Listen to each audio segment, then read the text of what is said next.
Welcome to the DB&J Wrestling Podcast. I'm your host, Turnbuckle Jim, and as always, Fast Count Brian, how's it going? Live via Skype, we're going to be reviewing Raw from this past week, as well as going over a retrospective pay-per-view.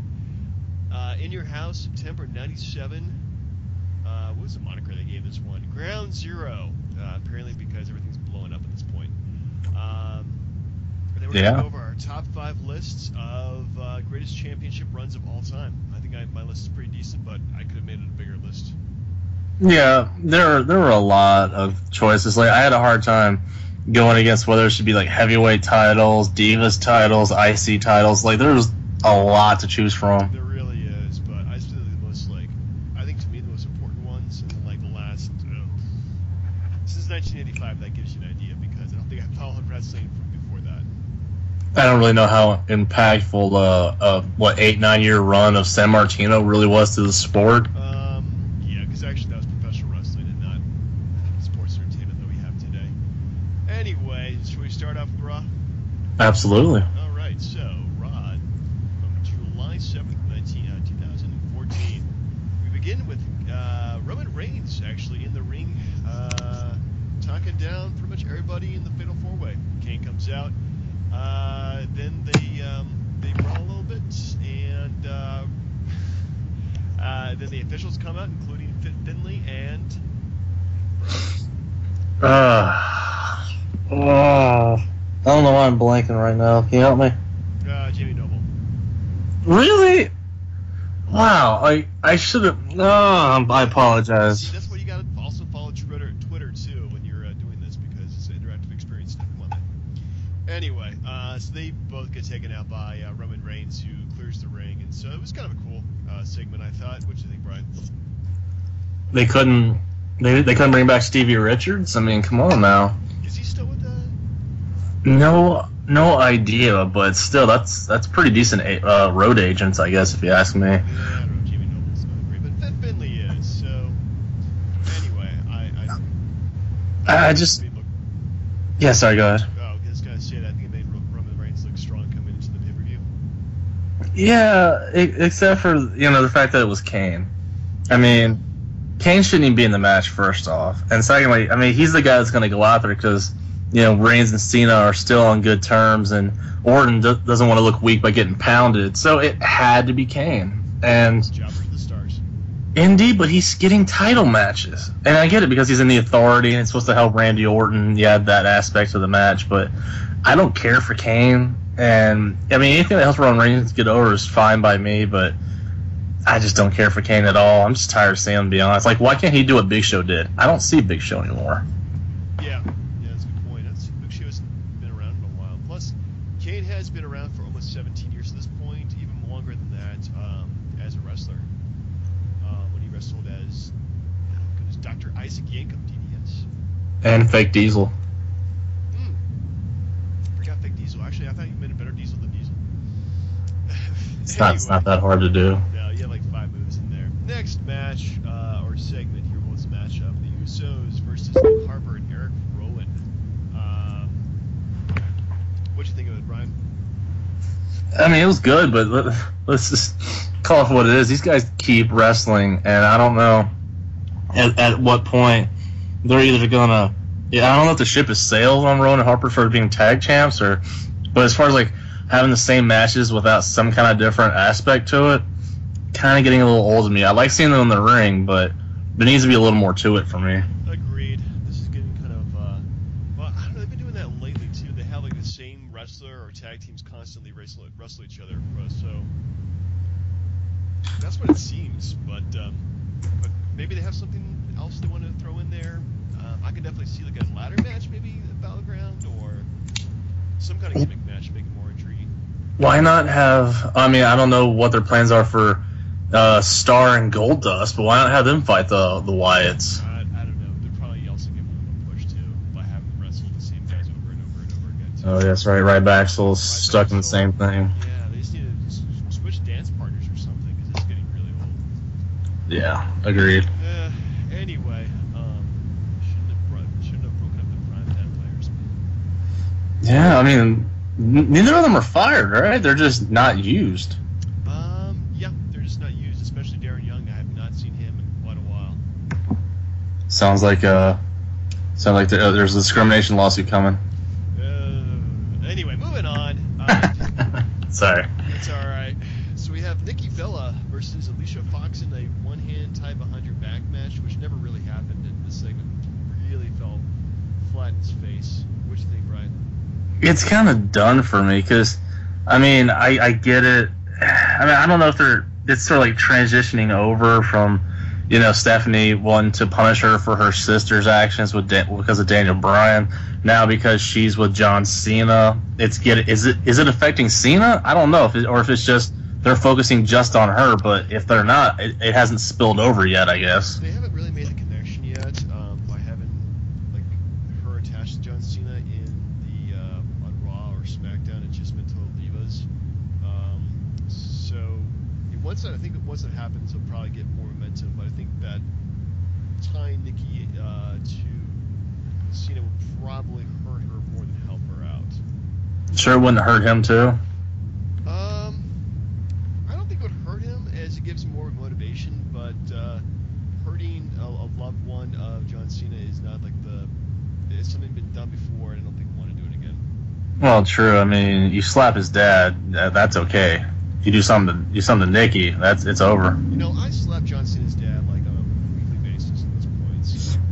Oh, you have as well? He makes the rounds. He does. He really does. Anyway, we probably shouldn't dwell on this. Next up, we have I think this is kind of interesting that they would give him Rob Van Dam at this point. Rob Van Dam losing to Rusev. It's not that surprising. I mean, maybe they starting to get the whole point, like, hey, we should give Rusev a different dance partner, but who's not African American, of course. Yeah, he's not longer beating up the black guys, man.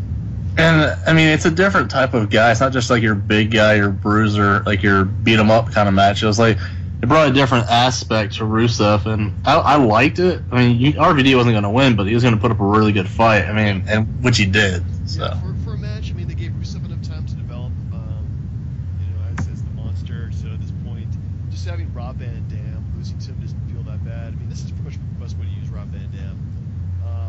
Is go out there and give a guy a good match. So. Yeah, but shouldn't he win some so it doesn't seem so predictable? Who? Rob Van Dam? Yeah. He wins some. He wins them all the time. Well, I mean, beat the what's his face and the other guy. I'm pretty sure if I go back the last 2 months, I can give you a handful of RVD's victories. So. I wouldn't mind if you had for that IC battle royal if he won and then put up a decent feud with somebody and then they beat him for the belt. That would be cool. Well, we'll see what happens at Battleground. Which can be seen on where? The WWE Network. Indeed. I hope they appreciate the free plugs. They do. We're giving tons of business at this point. Did you catch, by the way, side note, did you catch the Monday Night War on the WWE Network after Raw?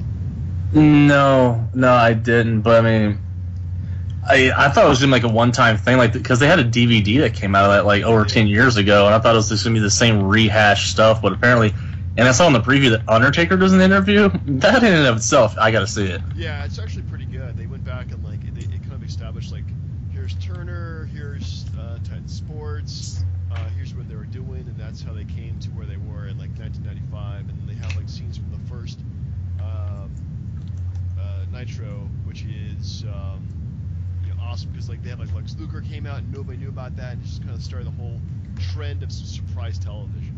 I'm waiting for Nitro to come up on the network, and it hasn't yet, and it's frustrating. I think I checked that now. Clash of the Champions is there, but as far as Nitro, no, not there. Huh. I figure they're waiting until, because WWE, Raw is right at WrestleMania 11, so I think if it gets to around September time, maybe they'll start adding the Nitros. I don't know. I hope so. Watching old Raws. Man, it's just a lot of stuff I gotta get doing. Well, I mean, you're not missing much unless you want to hear King Kong Bundy and Jeff Jarrett talking for 10 minutes. Yeah, you're good. Next up, we have Dean Ambrose versus Randy Orton. Yeah, I was a little surprised. I had hoped that Ambrose would be able to sneak away a small, a schoolboy pin or something, surprise out of nowhere. But I mean, I guess like it's one of those things that like he's like the lunatic fringe or whatever they're calling him now, and then I guess it's all an attempt. Like it did its purpose. Like I thought I liked the match because it was entertaining, and at the same time, both guys look good, and that's what I really had hoped for. Yeah, both of them look good. When he started throwing the chairs into the ring, I thought that was great. Really reminded me of like old ECW stuff. Where just like, it's not gonna be like one chair or two chairs. I'm gonna go throw 5 or 6 of them into the ring. Why not? Well, sure. And one of the things that makes me sad is like it seems like the gimmick matches are pretty much gone now. Yeah, for doing that on a regular basis on Raw, they definitely have it. I understand like there's really hardly any like 3 Stages of Hell or like hardcore matches or Extreme Rules matches. Like those things don't happen anymore. What are you talking about? They had like a Money in the Bank like ladder match. Yeah, but of course that was the pay-per-view. But yeah. Well, I mean, for like individual feuds, I guess. Yeah, I mean they did a steel cage match and they had a stretcher match a couple weeks ago. Come on. They were just desperate to pull that one out of the hat. I really wanted to see that cage stretcher match. I'd be okay with it now. Yeah. Right now. Yeah, but as far as like those two, like I think they have pretty good chemistry in the ring, and I'm not sure where they're heading with Dean Ambrose, but I mean they're not forgetting about him, which is important. Yeah, I think all 3 members of what formerly known as the Shield have definitely been given pushes. So even in a loss, he'd still look good. So I think it still pushed him. Oh, absolutely. Next up, we have Dolph Ziggler versus Alberto Del Rio. I can't even do that right now. You did better not good. Well, that's not saying much. Wow. Hey, I am a very talented person. I just can't roll my R's. Yes, I thought this match was pretty good until Fandango started dancing, and then Dolph Ziggler showed his crush on him, and then I think he put Fandango has just been terrible. I think. Well, I mean, my problem is like he clearly chose Layla over Summer Rae, so who really cares who she's with next? But as far as that, because I know both those guys are supposed to be in the IC title, like not Fandango, but Ziggler and Del Rio. So it was a good match. No, I take that back. This match was like the number 1 contender for the U.S. title.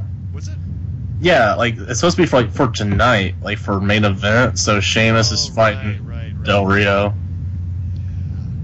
I mean, I'm glad to see Del Rio getting some matches. It's just, again, it's two really good wrestlers, and they're really not getting any angles or anything. They're just throwing them out there for whatever it is. I have no idea. But yeah, these guys, I mean, they're consistent. They're good, fun to watch. But yeah, they haven't really been involved in anything like serious, Yeah, hopefully that'll change. But I mean, it's like it seems like the focus is just on the Shield and the Authority right now. Well, shades of the past. Bret Hart returns to Montreal, only to be confronted by Damien Sandow. You're welcome.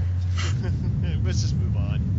Yeah. Next up, we have Sheamus versus Damien Sandow. Nobody's welcome. Like, I mean, okay, I'm just being a dead horse. Sheamus is boring as a good guy. To me, like, I have no interest in him whatsoever. Like, I mean, he beats his chest. He says "fella" all the time, which I guess if you read stuff like real Irish people, they're like, yeah, we don't say "fella" as much as he does. Like, it's really frustrating. It is. I don't think it's frustrating. I like him as the face because he's good at like being like the buddy kind of guy. He's just having fun with it. He wants a good fight, so I have no problems with him being face. Except he doesn't have an edge at all to him. But anyway, this was kind of a throwaway match anyway. Yeah, no, it was. I'll move on. All right, moving on. Back to Raw is Jericho. Thank God. Missed you, Chris. Oh my goodness.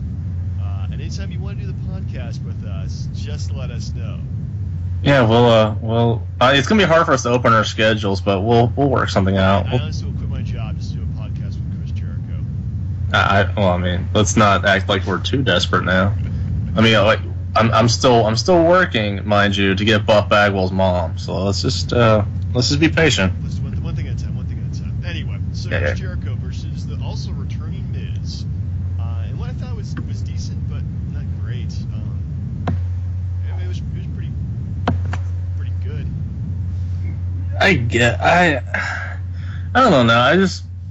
I feel like I'm so down on this thing tonight, but I swear to you, it's like the Miz isn't what he used to be, and he's not even that old. But like when he got his title push, when he was WWE champion, like I thought that was like his best work, and now it's just like the best thing going for him is that he's married to Maurice.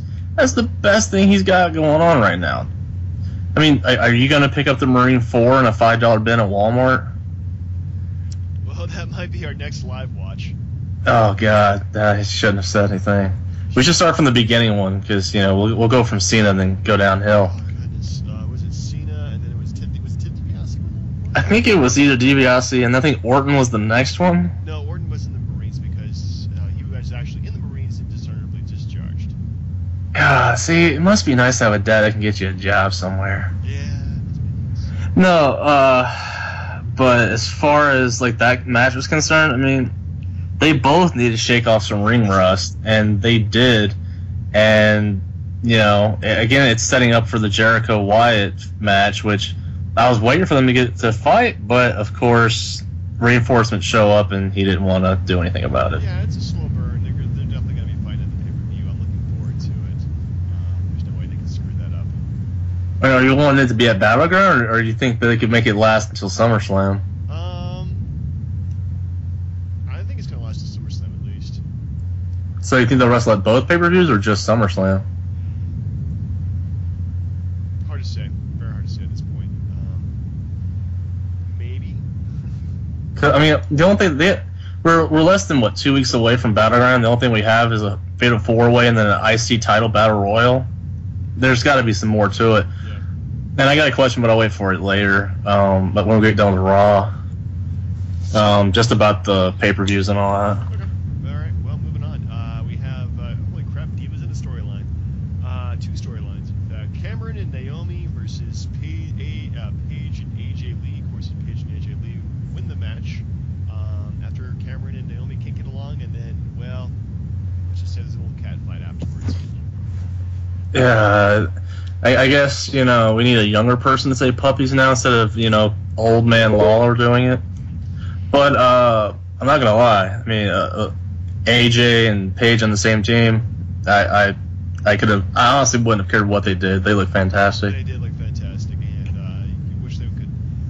Granted, that Paige did seem kind of insincere when she introduced AJ Lee. I thought that they at least worked together, and they celebrated victory, and who knows? Maybe they're like the new mega powers of the Divas or something like that. Well, I mean, are they turning Paige heel? I think she would work better as a heel than a face, and do a double swerve and make AJ Lee a face. Yeah, well, I think AJ Lee's already getting the face stuff. My words, like, I mean, you're right. I mean, it's what it's looking like. I guess you can make AJ Lee Hogan, which is I don't hate that comparison, but what, those they're good. This kind of thing's been played out before on the male side, like especially if you remember like when Shawn Michaels fought Cena, and it was sort of like that mutual respect thing, and it's just it's gonna blow up in their face, and I am waiting for that to happen. So Hopefully we will, and hopefully we'll be entertained. of course. Next up, we have Kofi Kingston defeating Cesaro again in a crappy match. And then, of course, Big E ran down for the save because Cesaro lost his shit again and beat up Kofi. Brian? Have you heard a Big E promo in the last couple weeks? I know I've mentioned it a few times, but have you actually listened to any of his promos?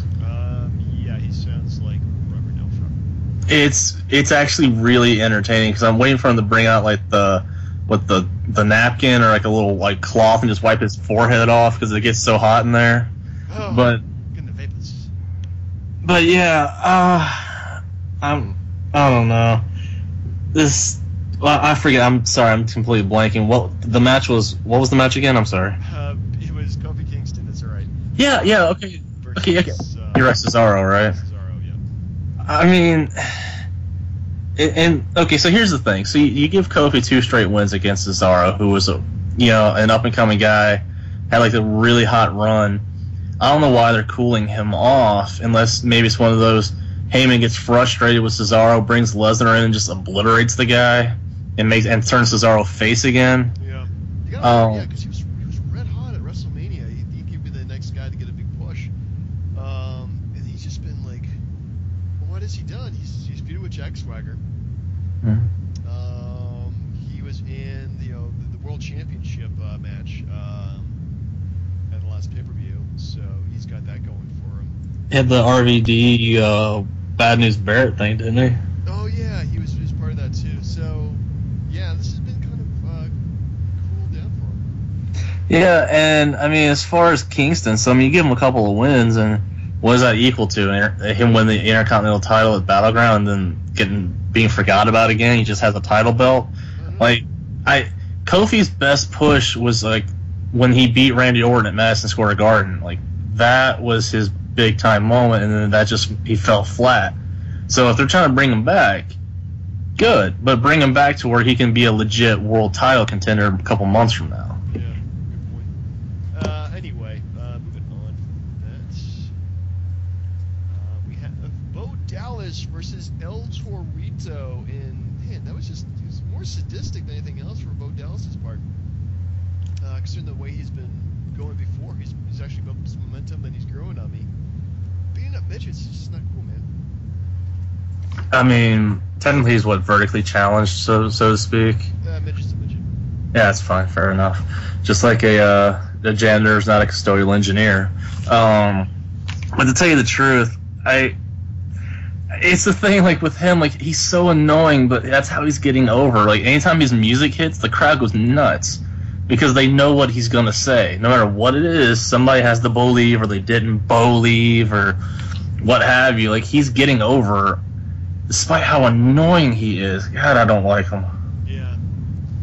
Yeah, he's kind of... Well, and hey, at least El Torito's not fighting Hornswoggle. Oh, God. Yeah, I like when El Torito just got their crap beat up. So I did not have any problems with that at all. I'm really sadistic. That's fine. We not that you enjoying that does not mean you condone midget fighting, Nope. but it's okay because he kind of deserves it.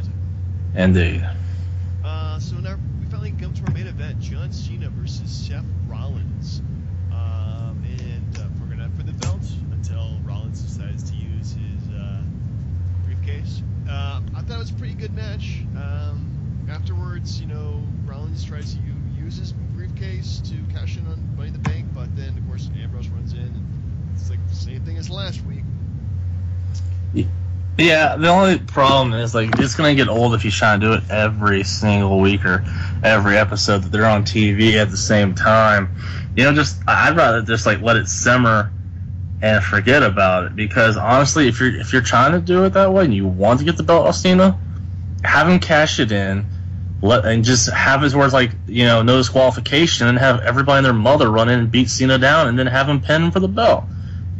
Just do it that way. Yeah, that's one way of going about it. I did like this because it did do a couple things. It did set up to see whether or not Seth Rollins can go with John Cena, because I'm thinking they're probably going to maybe do this match again in the future in a pay-per-view. So that was good. I think they had pretty decent chemistry. It didn't look terrible. Also, by having Ambrose come in again to do the same shtick, it kind of reinforces, their feud. So I'm definitely going to expect a Seth Rollins versus Ambrose match probably this month or next month, or probably both actually. Let them continue the feud. Yeah, that needs to go for a little while longer. I have no issues with Rollins and Ambrose going for as long as possible until it. They have a pretty good idea of when stuff gets played out, hopefully. Hopefully it will continue played out, but right now I'm enjoying it. We just keep these guys working together because, either they're teammates or enemies. It's easy story writing, and they're playing it out perfectly. Let them fight. But see, so here's the thing. So we're getting closer to SummerSlam. I'm not even worried about Battleground right now. So you look at Lesnar, Who do you got him against? Yeah, because I know it's early, but you could get him against Roman Reigns, Dean Ambrose, Cesaro, anybody else. I can't think of anything past those three. Cena, that's an easy choice. Well, I'm trying to hope that doesn't happen, just because I don't want Lesnar to lose again to Cena. Yeah.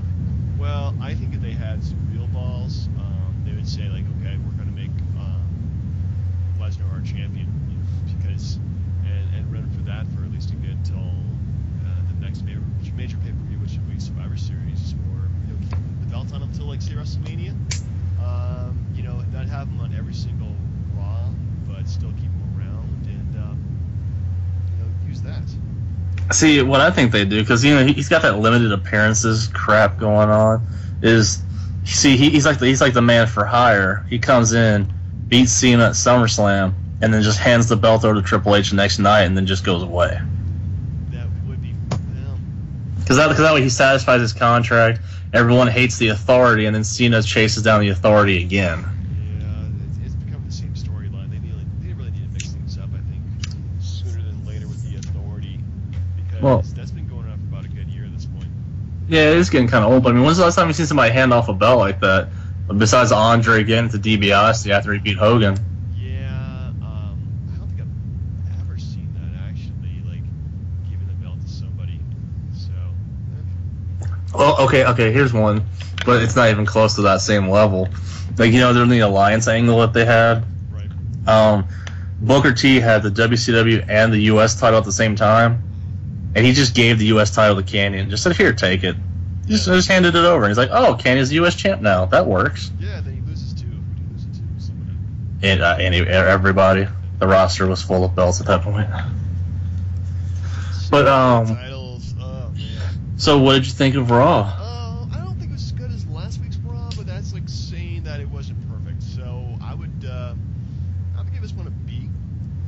I'll give it a Y for Y2J. Just because he was the only thing that I really was entertained, like supremely entertained about with the show. Yeah, It's good to see him back. Yeah, it's great to see him back. My goodness. So let me ask something real quick before we move on. Do you feel like there's less interest or on WWE's part, or maybe the fans' part, with pay-per-views now that it's on the network and it's not like this big thing to order it now? Because it seems like, not that they didn't deliver on the last couple after WrestleMania, I just feel like there isn't as big a deal surrounding them, and I feel like they're not really building up angles, and there's not a whole lot of pay-per-view matches on these pay-per-views anymore. I don't know what you think about that. I don't know. I kind of think the opposite, because one of the things that they're pushing for is the buy the network so you can watch the pay-per-views for free. That's kind of what I've seen them going for. So I actually, I've seen there's plenty of storylines going on. They're not all great, but they're still working on them. They could do more with people would be like Alberto Del Rio and Ziggler. But I'm seeing that they're getting a lot of, pay-per-views for, since it's been sports entertainment since the first pay-per-view, it's always been building towards the pay-per-views, and so it's not as focused, I think, on the TV show as much as it is on the pay-per-view now. Yeah, they just feel like, I don't know, because it's on the network, I feel like some of the luster is gone. Yeah, because we're not paying like $60 for it, so it's like, this is worth my $60. Now it's just like, this is another show that I'm watching pretty much for free with my subscription. So, it's kind of hard to say. I think maybe the luster might be gone for it because we're getting these things; they're more available to us. Yeah. But I don't think that it still feels like a big match, big fight kind of feel to it. Yeah, the only benefit I've seen lately is that Lawler actually drinks the Diet Mountain Dew. If you noticed, like, they're actually like, hey, we're not just going to leave this here so the sponsor subliminal messages. Lawler drinks the Dew. Damn Diet Dew. Alex Riley, that's your job. How did he survive the cuts? They're probably just keep him around until the next cuts. Poor guy. Yeah. As far as I said, Raw, I give it like a Y2J rating.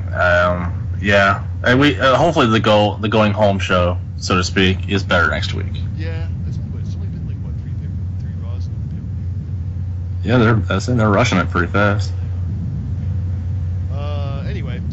next up, we have our retrospective review of pay-per-view, which of course trying slowly going through the Attitude Era. I think this is actually important when the Attitude Era hits its stride. Well, it doesn't hit its stride, but it's right on the cusp of it.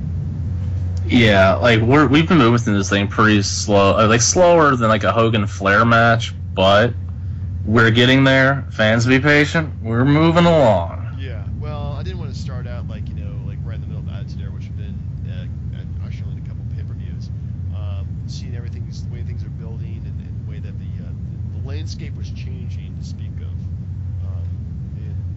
especially in WWF at this point. So. I mean, when do you think the official kickoff was? I thought it was like right when Austin beat Shawn Michaels. Oh no, it was Montreal Screwjob. Oh yeah. That they actually had to end the match on a shoot, rather, and that became an angle.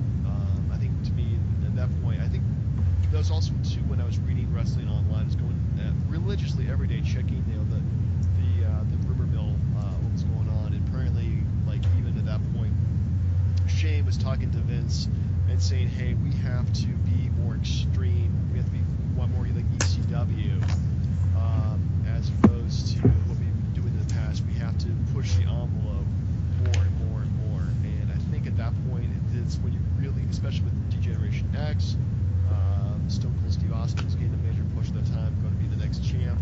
I think that's pretty much the pay-per-view where everything just kind of like clicked. Agreed. So, Ground Zero was September of '97. September '97, and we continue from last pay-per-view. There's still a lot of feuds going on. Let's just start off. Yeah. All right. Number one match was Brian Pillman defeating Goldust with Marlena. Because he won the match, Brian Pillman was able to keep Marlena's services. Oh my goodness, they were really talking about this whole like sexual thing with her, like the whole entire night. I mean, come on, that is definitely to the extreme. Yeah. The only thing that was killing me is like every time they showed her, like her nipples were sticking out of her dress. Not like you were seeing them, but like they were showing. It was pretty obvious. I mean, she was definitely not wearing it was very cold apparently. Yeah, it must have been in there in the middle. But anyway, the match itself. Yeah, the match itself was good. I mean for like at that time, I didn't even think Pillman was still wrestling. It shows how much I was following WWF right at that point. But I didn't even think he was still wrestling right then. But I guess to get Marlena's services for 30 days, I would wrestle and beat Goldust too. Yeah, I honestly would shoot the hell to win the match. But yeah, no argument here. Like the whole thing was like, oh, but like their daughter's gonna be without a mother for 30 days. Really? Like, come on, let's be serious, people. Like, suspend your disbelief for a second. She's going right home to her family. Let's cut it some slack. It's not a big deal. Yeah. Sadly enough, this was Brian Pillman's last match at pay-per-view. He was to die the day of the next. I think the day of the next pay-per-view, the day before the next pay-per-view is when he died. Anybody ask Marlena what she was doing at the time? I don't think it was murder investigation. Dang. Yeah, it was. I mean, it was kind of sad too, because his death was really one of the first like tragic deaths in wrestling. Because there was a whole period there where people just died left and right until like Eddie Guerrero and Chris Benoit. So anyway, I mean, you're freaking like the Kurt Hennig stuff and. Oh yeah, Kurt Hennig, Rick Rude, who will be featured later on. He died soon after this. Just a lot. British Bulldog, Owen Hart. Oh my goodness, this is just man. I've stayed away from Owen's pay-per-view, by the way. I'm not going to put his death in there, but I just don't want to watch it. Me neither. I think we can definitely skip that out of respect for Owen Hart, and also that it's such an. I saw it live, and it was the most depressing pay-per-view I've ever seen. Yeah. So, but yeah, well, we eventually get to it, which is not for I think at this point, I think 2 years off, so we're pretty good at that point. Absolutely, yeah, but WCW pay-per-view instead. That's so bad. I want to skip it. Wow. We're really reaching for doing WCW at that point. But yeah, so what was the next match, good sir?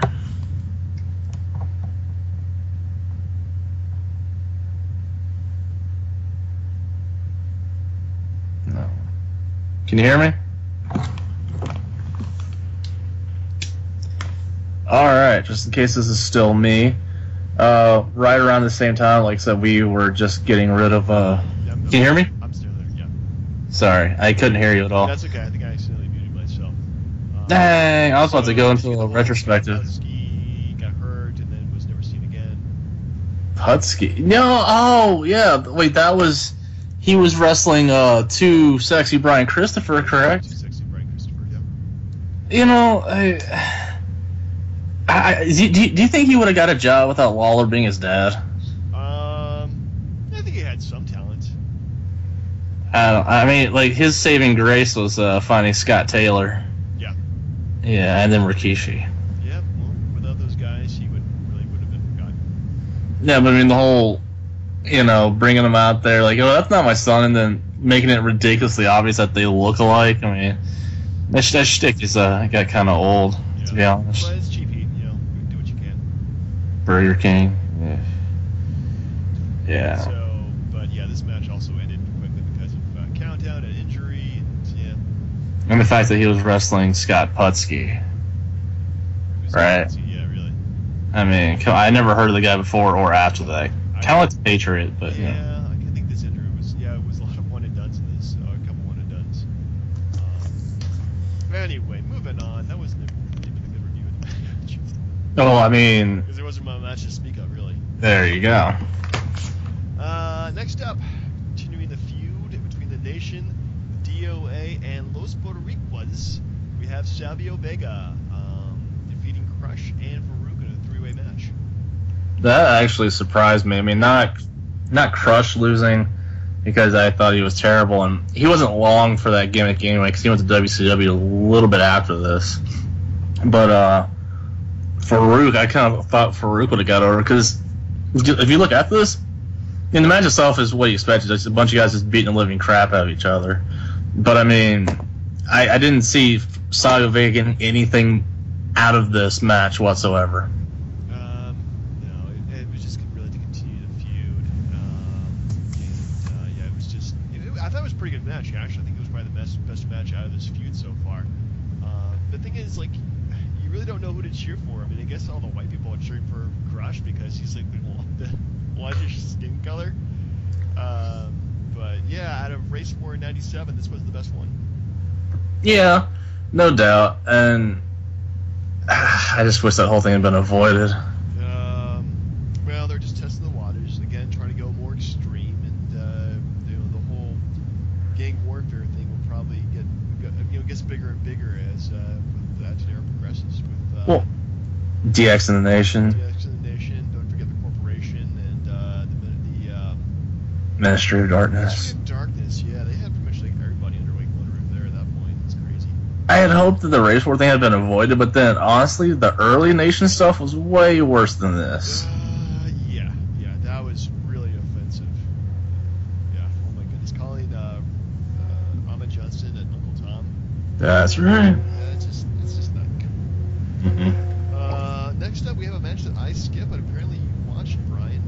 Max Mini defeated El Torito. Yeah, I didn't really think that this would be something that they would ever want to show on a pay-per-view, but Hornswoggle and El Torito 17 years later, here we are. But I mean, the fact that it was the exact same name, exact same gimmick, and the entrance music was pretty close, made it kind of sad to me. But then again, two guys whose combined weight was maybe like half a Big Show's leg. I don't really see the appeal there, and the fans weren't even really that into it. So I'm glad it was a quick mercy killing. Yeah, I just got. Measure Wrestling, we're skipping it. Sadly, they continued Measure Wrestling. I think until pay-per-views after this. Yeah, I think they did one like at Royal Rumble where they had 10 or 15 of them, and Sonny was a referee. Yeah, it was just a comedy thing.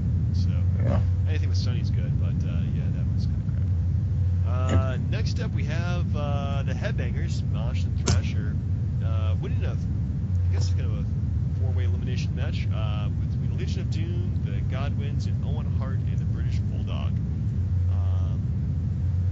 I thought this was decent, but. Are we skipping over the earlier part where Austin and Doolove had to give the titles away? Oh, yes. Well, Austin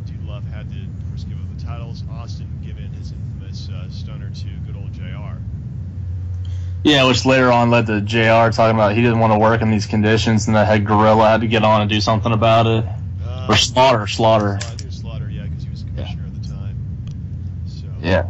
But, I mean, yeah, so it was for the vacated WWF Tag Team Championships.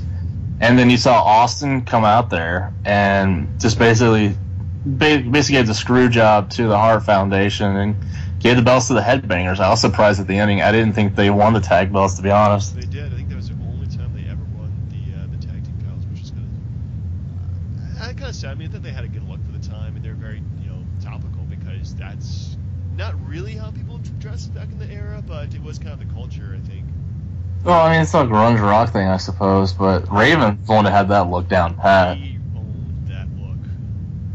Yeah, and the thing that made me sad is, like, you remember a couple months earlier when we started doing these pay-per-views, they had, like, a really bad Road Dogg, like, versus Billy Gunn match. And I'm trying to think, like, when did the New Age Outlaws come together and start wrestling on TV? They won the titles in Survivor Series, so it must have, I think it was soon before that. That's when they put aside their differences and decided to fight those guys. So. All right, well, I mean, as far as the match goes, like, I mean, it's three pretty good teams. Like, I know at least with Owen, you're always going to get, as much technical wrestling as you possibly can get, considering the rest of the talent that was in the ring. But, I mean, overall, I actually really liked the match. And, again, I was surprised the Headbangers were the ones that won. Yeah, it's kind of surprising that you put it in this kind of custom match format, too, because it had, Legion of Doom, Godwin's, Owen, Hartbridge, Bulldog, of course, the Headbangers, and having 4 teams compete as opposed to, like, 2 or doing a tag team tournament. I think that was pretty good. They actually gave it to a tag team as opposed to, like, 2 wrestlers who just kind of wrestled their team together. Yeah, absolutely, which I think was your issue with one or two of my picks from last week. Because they have to share the same gimmick. They can't just be 2 wrestlers who hang out. Ah, dang it. That's just my opinion. But anyway, well, that's true. Next up, we have the match that would never end. Bret Hart defeating the Patriots via sharpshooter. And essentially, just honestly, to me, this was like the quintessential Bret Hart match, but because his opponent sucked so much, I'm sorry, Patriot, but it was just, you weren't that great. I think that really brought down the quality of this match for me. But Bret Hart pretty much does all his Bret Hart stuff. Yeah, the only problem I has, I mean, I understand at this time everyone had the idea that Bret was leaving the company, but fighting the Patriot, the fact that the title wasn't the main event already pretty much showed the fact that Bret, even though he had the title, wasn't the spotlight. It was on Shawn and Undertaker. Yeah. That being said, Patriot did not deserve the title, even with his rehashed Kurt Angle music, which, again, I mean, it's because, like, what, they're USA Olympic guys? I mean... No, I'm going to just check that out really quickly here. It's just like with, Jerry Lawler's music. Like, he got that from, like, Haku or Harley Race or all the guys who were king before him. So, like La Resistance, like, they find a way to rehash music, like, throughout their run. And Kurt Angle the Patriot had the Olympic You Suck music before Kurt Angle got to it. So, yeah. I had hoped better for Bret because it made the title seem not worthless, but it's like, eh. Yeah, he was just pretty much just a placeholder at that time. They're like, well, we're going to do next. We're going to give it to Shawn again as a heel, and then we'll make sure you lose the belt in a good, honorable fashion. I mean, honestly, I wouldn't have minded if he fought like Hunter Hearst Helmsley at the time, because that would have set up the feud with the match with Shawn Michaels to me. Yeah. Are you trying to listen to Patriots music? I already did. Yeah, it is the Kurt Angle thing. I'm just trying to form an opinion on how much I just didn't like this match, and it's just frustrating. Now, for all those guys out there who remember or don't remember or see don't care, the Patriot was also, if I'm not mistaken, Salvatore Sincere. Okay, that's really stretching it. Let me see here. From 1996, he was Salvatore Sincere, and then he became the Patriot. Now, here's what confused me. When I saw him with the mask on, the way he wrestled, I don't know if you ever saw these matches or if you remember, like, early to mid '90s in WCW, where they had like Buff Bagwell, but he was Marcus Alexander Bagwell, and he teamed up with this guy who wore a mask, and I thought that was the Patriot, but it was like some other guy. No, I don't even know who that guy was. I'm sorry, I hate to. Please. Hate to confuse you there, but he was. No, actually, you got yourself a bit confused here. That Patriot was not the same as Salvador Sincere. Also, later on, wrestled as the Patriot. So which Patriot was the one that wrestled Bret Hart? That was the Dwayne Wilkes Patriot, not the Tom Brandi, who later portrayed the character Salvador Sincere, a very sincere Italian.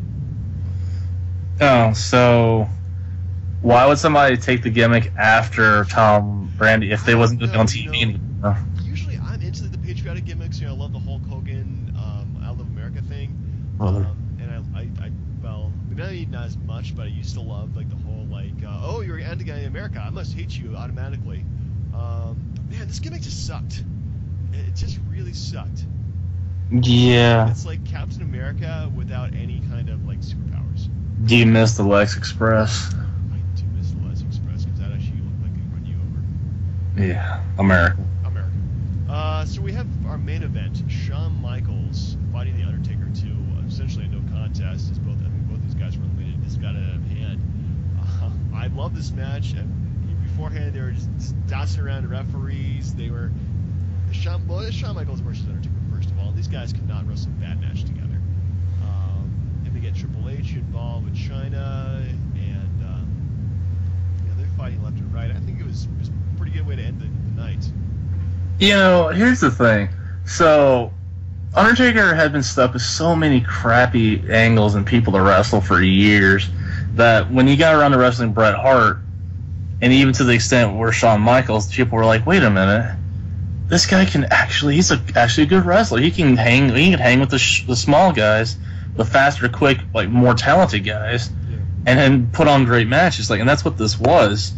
And it's hard. I'm trying not to be biased, because I give them all the respect in the world. But as a Bret Hart guy, I felt like they kind of did Bret dirty, and they gave Shawn Undertaker the spotlight. They used it. It was fantastic. I mean, again, at the end where everybody and their mother ran down to the ring, I thought that was like a little bit of a cheap way to decide it. But then that's when Hell in a Cell comes at the next one. Yeah, it was a good reason for having a great gimmick. So looking forward to. Actually, that's not really the next pay-per-view on the card. Is it? Because, well, they have the one they did in England. Oh, the one night only. That's when Bret fought Undertaker for the title. Maybe. So that's probably more checking out. Well, yeah, because it's the one where Shawn beats Bulldog for the European title. Yeah. Yeah. It's your call if you want to do that one instead of jumping to the Hell in a Cell. I can definitely go to the British one and see. If it is short, we may be able to do both of them. But, and that's another good option because again, I don't think that this was offered in the States at the same time as like the American pay-per-views are offered over there. You know what I mean? Because I think you had to find out the next Raw that Michaels won the belts. I think it might have been a pay-per-view because they really went to it quite a bit. I mean, so the fact they actually had a pay-per-view. But it's not in the In Your House series. No, it's not. No, it's not, which is kind of weird too. So. Yeah. We'll play it by ear. I mean, if you want to do both, I'm all for it. Well, let's see here. Actually, you were right. It wasn't available in the United States. It's only available in Canada and Europe, which makes sense because they would probably have pay-per-view at like 4 o'clock in the afternoon. Yeah. Yeah, no issues there. But yeah, I think this will be fun. Yeah, what the heck? Yeah, it'd be fun watching Tiger L. Singh versus Lee Cassidy. Oof. I mean, that beats when him and Mosh were a tag team. And D'Lo Brown was there, and they were all wearing Persian stuff. And anyway, so what did you think about the pay-per-view? This was okay. It had like one good match, but they had some other decent stuff too. Like the 4-way match of the tag teams was pretty decent. Brian Pillman, Goldust was okay. Savio Vega and Crash and Farouk wasn't match of the year, but I think it was probably a B+ effort on everybody's part. So I'll give it at the end a B. Yeah, I'll give it the same. Like it just it wasn't really that much of an attention grabber. And honestly, I would rather watch Bret Hart fight Isaac Yankem DDS than fight the Patriot or the Pirate Lafayette. Whatever. The point is that's like one of the worst Bret Hart matches I've ever seen. It was pretty horrible. For a Bret Hart match, I was very, very disappointed. So moving on, what was the top 5 for this week? Top 5 for this week is the top 5 title reigns of all time, and this is pretty much for me. It was any single title from any company, but it's mostly WWF/WWE titles. Of course, because it's hard to put like a significance on I don't know, anything that outside of Ric Flair for most part of WCW's run. Yeah, even I thought about that too. Like Hulk Hogan had a long title run as part of the NWO thing, but that wasn't like a good run because he didn't actually like wrestle anybody for it. No, he just kept the belt to himself. The belt to himself, and it was really boring. He's never really a fighting champion, and that was just terrible. So anyway, because it's my list, I think I'll go first. Yes, please. All right, so my number 5 was CM Punk, his last WWE Championship run. Oh, very good choice. Yeah, well, it's a good choice. I don't think he really had like the person who was pursuing him hard. I didn't watch wrestling during this time, but everybody kind of goes back to it as being like, well, in the modern era, nobody has a belt for 434 days. That is correct, sir. So, I mean, just for that alone, I think that's important that they gave him a really lengthy title run, because even now they're not changing it as much as they did, as much as like 10 years ago. But, I mean, just having it more than just a few months, I think is pretty exceptional for him. Yeah, I mean, I think that definitely shows how much we've kind of gone back and forth between having really long title reigns to having like really short ones. Yeah, the thing was, like, from when he won it from Alberto Del Rio to when he lost, he had his challengers. Hello? Yeah, I'm not going to hear you okay. You're just going to pause Yeah. there for a second. Yeah, he had his challengers. I mean, he had, I don't even want to count, but he had Dolph Ziggler. Then it was Jericho. He had a couple good Daniel Bryans. When it got serious was when John Cena came in, and then he turned heel for like Ryback, which was pretty bad matches, to be honest. But I agree, and I mean, I don't want to go too much more into it, but I think that it's a really good choice, to be honest with you. Punk deserved that kind of run, especially considering when he cashed in those Money in the Banks. He had like really short world heavyweight title runs that he kind of got screwed on, so he deserves a long title run for sure. Number 5, I'm going to get it out of the way because I find a way to get this guy on every list every week. It's Edge. Now, I know. 3-week title run are you going to talk about? Amazingly enough, it was his last one, which actually went from, I believe it was December, which is like TLC, and it lasted till WrestleMania 27 when he beat Del Rio and then was forced to retire. Yeah. So, I mean, it's not like on a historical thing. This wouldn't even be in the top like 200, but like for a personal thing, I mean, he had like 10 other title reigns which were short for whatever reason, injury, bad creative team writing, what have you, Triple H. Point is, like, his last one was fantastic because he had a good feud with Kane, and then he won that Fatal 4-Way. And then, I mean, how many guys can actually go say that they went in as one of the first 2 guys and then retain the belt in an elimination chamber?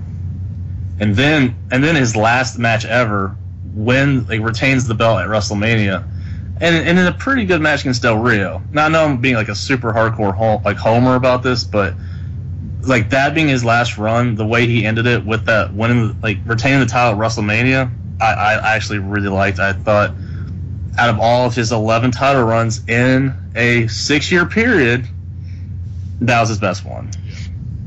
Good choice. Your number 4, good sir? My number 4, now this is actually probably one of my favorite title runs. This is pretty much where I became a Rock fan, but it was the Rock's second IC title run. Because I I don't know if this is true or not anymore, but remember it was quite a long run. And this is from like December of 1997 to August 98, which is a pretty long stretch, especially for the IC belt. Indeed. You know, he also was a fighting champion too, and constantly defended the belt, and eventually lost it to Triple H in a ladder match. I mean, granted, he won it just because of default, because Stone Cold Steve Austin didn't want it or something like that. But I think he definitely owned it and became the people's champ with that belt. And I think the WWF at the time was just seeing, like, you know, can this guy actually go to the next level and become that superstar that we need to be main eventing. And because of his having the belt and not bringing the prestige, but the prestige of the belt helping him out, definitely, you know, made him that main eventer, you know, within the next year. Yeah. He actually had a couple decent matches. I mean, with Ken Shamrock. Yeah. His stuff with Triple H. I mean, yeah, it was good, especially the SummerSlam match, because I know they traded like the IC title and European title. I think kind of went back and forth. No, I don't think so. I mean, I think that.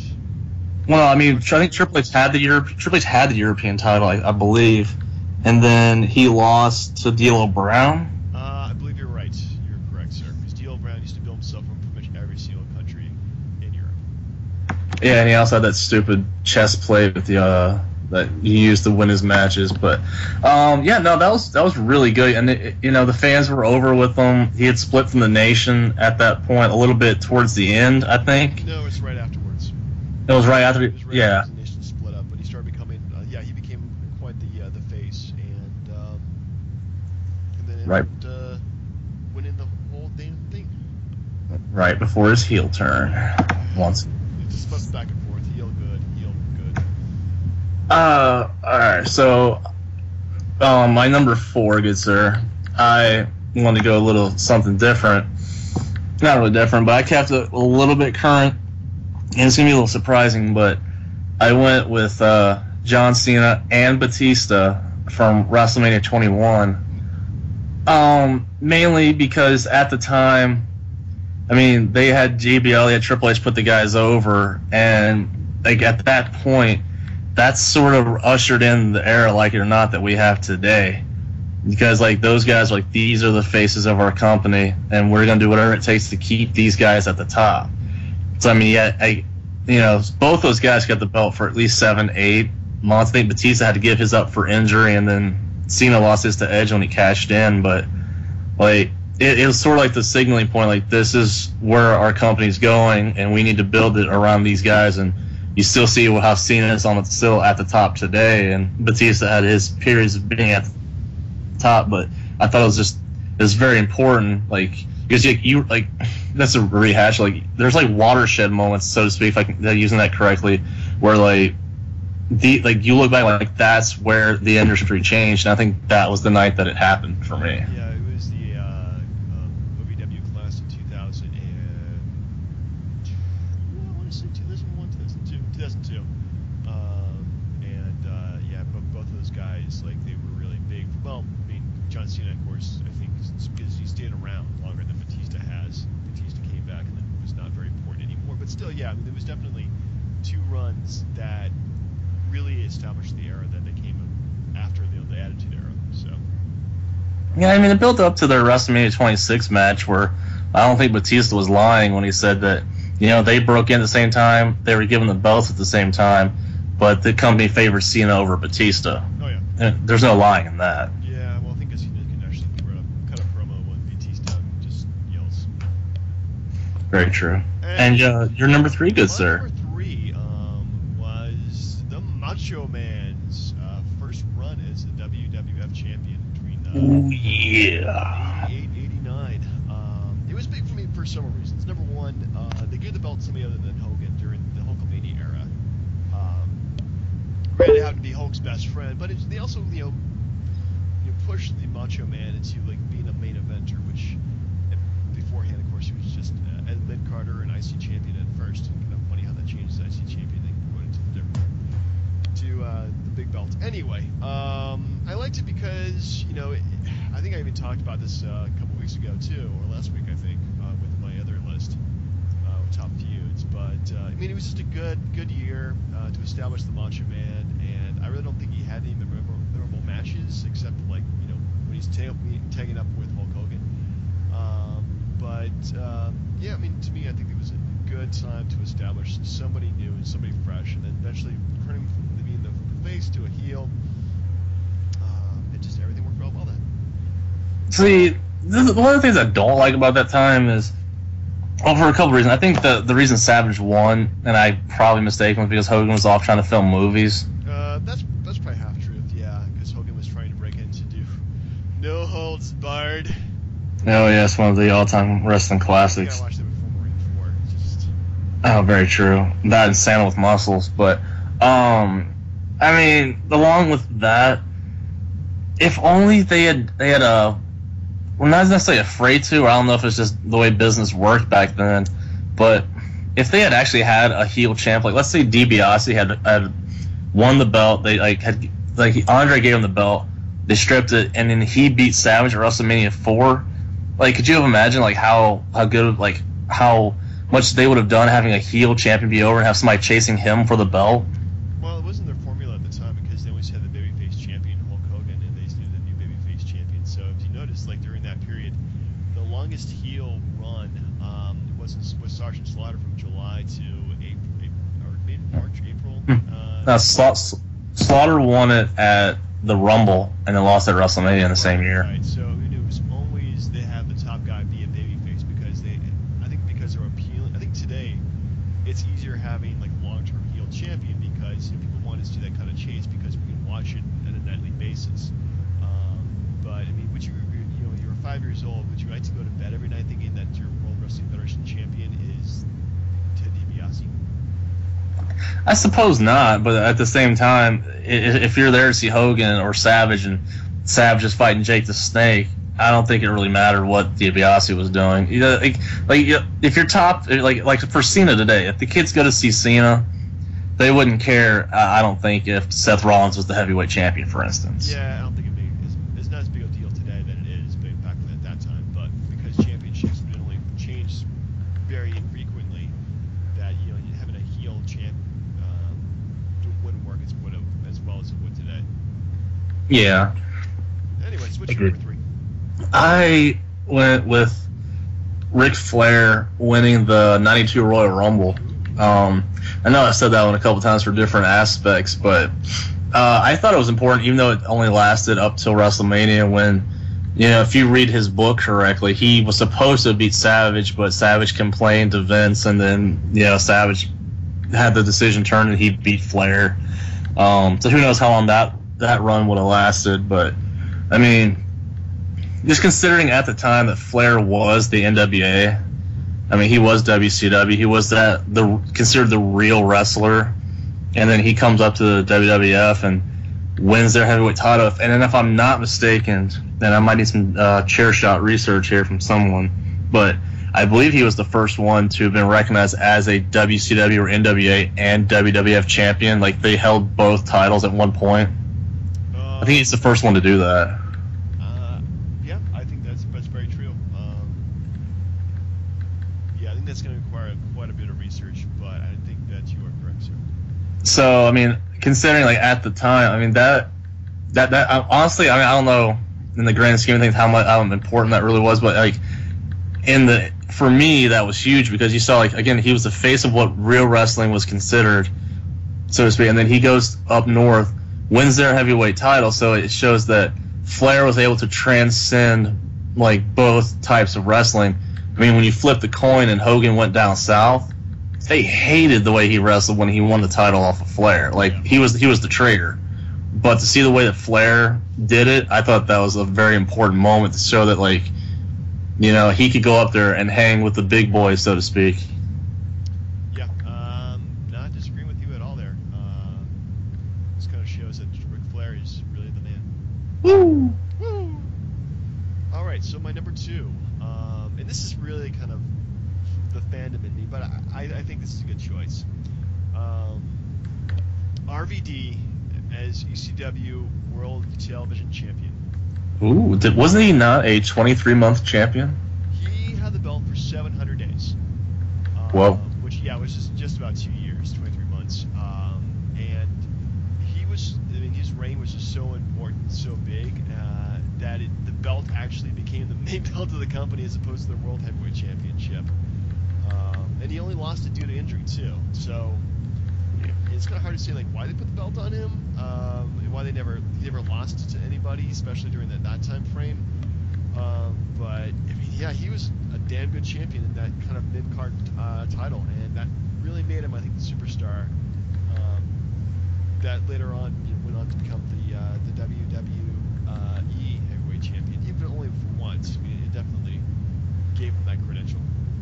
But the only thing, like, I mean, that was at a time, and I remember them saying that, like, you know, they had big matches when they put the TV title against the ECW title. But at the same time, like, RVD, he was so good with the belt. He wrestled like such a great style at that point because he was a lot younger, obviously. Yeah.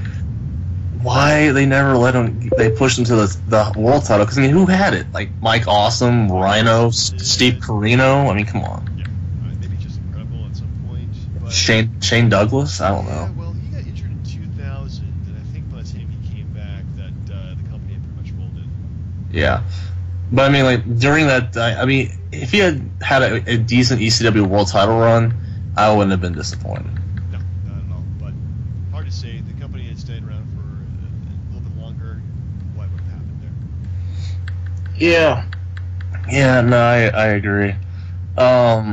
It's gonna be a little bit of a shocker, and I know we're going away from the norm, so to speak, but I'm gonna flip over to TNA. I know, boo, but yeah, I mean, surprisingly it is at sometimes, but it was Bully Ray winning the heavyweight title, and I know that because I mean the guy had been around forever. I don't know how many years he's been wrestling, but it's been a long time. This is an AIDS thing. I would have never thought like Bully Ray, the heavyweight champ, or Bubba Ray. You know, like that's not gonna work. But the way they pulled it off, which is one of the rare things they did right, like I was completely 100% behind it. And just if you ever get a chance, and I don't know if you ever want to do this, but like if you look up Bully Ray's first championship entrance that he does into the Impact Zone, like it's like bone chilling because like there's just that matter of respect where you're like this guy paid his dues and he finally got it. Now he wrestled a couple pretty good matches as champ with I think like Jeff Hardy and like a couple other guys, but just him winning it I thought was way overdue. Huh, interesting. Well, we're both kind of going away from the WWE or at this point, so I'm going to go back to it, and I know this is probably like really obvious, but I'm going to go for it. Hulk Hogan's first WWF World Heavyweight Championship reign. That works. Yeah, well, it's a pretty easy answer for number one because he had it for just about 4 years. You know, he headlined the first 3 WrestleManias defending that title. Essentially, I think that because he had the belt and Hulkamania was just really running wild at that point, Brother. that he made the belt really important, had to get a long run with it, and because he was champion, he was able to transcend the level from professional wrestling to sports entertainment as we know it today. Yeah. I mean, any issue with it being a 4-year run? I mean, I know back at that time they were on TV every week and they only really wrestled on the big shows, but I mean, do you think 4 years was too long? I'm concerned that Bob Backlund had it for even longer. Yeah, that didn't make any sense. He was boring as heck. Yeah, they're really just kind of just waiting for the right moment where he could give up the belt safely to somebody else. Yeah, but then they brought it back to him like multiple times when they shouldn't have. Yeah, okay. Granted, the second time that was an easy answer, but the third and fourth times, my goodness, Add fifth incentive. time, sixth Yeah. time. 7, 8, 9, 10, whatever. No, yeah, it's 6 times. Well, I was thinking it was WCW run, but yeah. Well, I think given the belt in WWF WCW, which is stupid, but it's Hogan's ego, and it's his ego to say it. So, anyway, what would your number one title reign all time? Don't forget, Hogan knows best. Hogan knows best. Yeah, it's cheap plug for that bad show. It was tough. Like, I had two of them I wanted to use, but just for the sake of giving it just the number one, I went with your number 5. I went with CM Punk. Mainly because, I mean, if you look at this era, for instance, like Cena won his first title at WrestleMania 21, like 2005. So you're looking at like around 10 years, he's won the title 15 times. Orton, the 11 years, he's won it 13 times. Edge had it 11 in 6 years. So, I mean, to your point, the belts moved around a lot. Even Triple H was like a 13-time champion, but his reigns were a little more stretched out. 13 and like, well, no, he had 13 in about 11 years. So he had a bunch of runs too that were short. I think even The Rock's longest run was 3 months, but yeah, I think that sounds about right. So I mean, in a time when all those guys were just swapping belts back and forth, and again, it helped that there was 2 heavyweight titles, because there was just one. I don't think any of these guys would have had it as much as they did. The numbers are overinflated. It's like the steroid era in baseball. But as far as like the 434 days is nothing to sneeze about. And I mean, towards the end, they were just stretching it out until he could lose to The Rock. Otherwise, you know, him being hurt and having to fight Ryback was pretty lame. But I mean, the way that he started with the pipe bomb gimmick and walking away as champ, and then I thought that his momentum was derailed when Triple H beat him at Night of Champions that year. But he got back on the horse, so to speak, beat Del Rio, and then went through a really long run where the fans were with him. Like, they weren't just like, boo, you suck. They were like, they were caught up in his Jericho matches, his Daniel Bryan matches, even his Cena matches. Because, again, he always made Cena look good. And to that effect, the fact that he stretched over an entire calendar year as champ in this day of age cannot be understated as far as how impressive that is. So I think that, you know, I mean, given if there was just one heavyweight title, he probably wouldn't have had it for that long, obviously. But I still think that 434 days is nothing to sneeze at. Definitely not. No, I mean, that's definitely a pretty big deal. Now, did you have any ones or twos that didn't make the list? Trying to think about it. I really, my list was pretty much about longevity, I think, and being a fighting champion and having the belt for quite a while. Excuse me. So yeah, I thought about it. Like, you know, I didn't follow any like WCW before the NWO showed up, and again, Hogan's run as WCW champion at that point was pretty bad. Yeah. Yeah, I mean, I don't think they had any good champs to. At that point, that I really want to take notice of. So, no, I actually really didn't think of anything. One that was a little overlooked that I might have used in the case of Bully Ray, but was Bret Hart when he won the IC title for the second time when he beat Piper at WrestleMania. Yeah. Because, I mean, think about it, like, even, like, that's the only time that I can ever really remember at that point or ever since to where a mid-card championship main evented, like, a major pay-per-view. You're thinking of, you mean later on, you're right. Yeah, when he fought Bulldog at SummerSlam. That was the first time I know of myself, so yeah. So, I mean, that in and of itself showed how much, like, the wrestlers and the title meant something at the time. Yeah, well, because it was England and it was because it was Bulldog, I think that's pretty much why. Well, they had said that if it was in England, he wanted to drop it to Bulldog, but if it was going to be done in stateside, Brett was going to lose it to Shawn Michaels. So. And then, of course, later on, Shawn Michaels won the belt. Yes, from Bulldog, and then Bulldog quit and went to WCW. But no, very good list, good sir. That was very nice. Good one, yeah, good one for us. So what do you have for next week? Well, again, are you like next to an airport or something? I keep on hearing like planes flying by. there's a guy right outside the windows mowing the grass. He's in trouble. Point is, next week, I believe, unless you would like to do the show on a different day, I will be at SmackDown live in Fayetteville. We may have to do the show. You're right, because we can't do it on Tuesday. We may have to do it like on Wednesday, maybe, and you can give us a live SmackDown report. Yeah, I mean that I'd be more than welcome to do that. I will keep in mind, like for that week, ladies and gentlemen, keep a lookout for a DB&J podcast sign in the crowd. Better be in the sign, man. It better be. Well, any exposure we can get. I will put chair shot on there. I will put fast count, and you will be on there as well, good sir. Oh, thanks, man. As well as the commissioner. Right. We need all the pub we can get, and then on the back, it'll say Cena sucks. I'm kidding.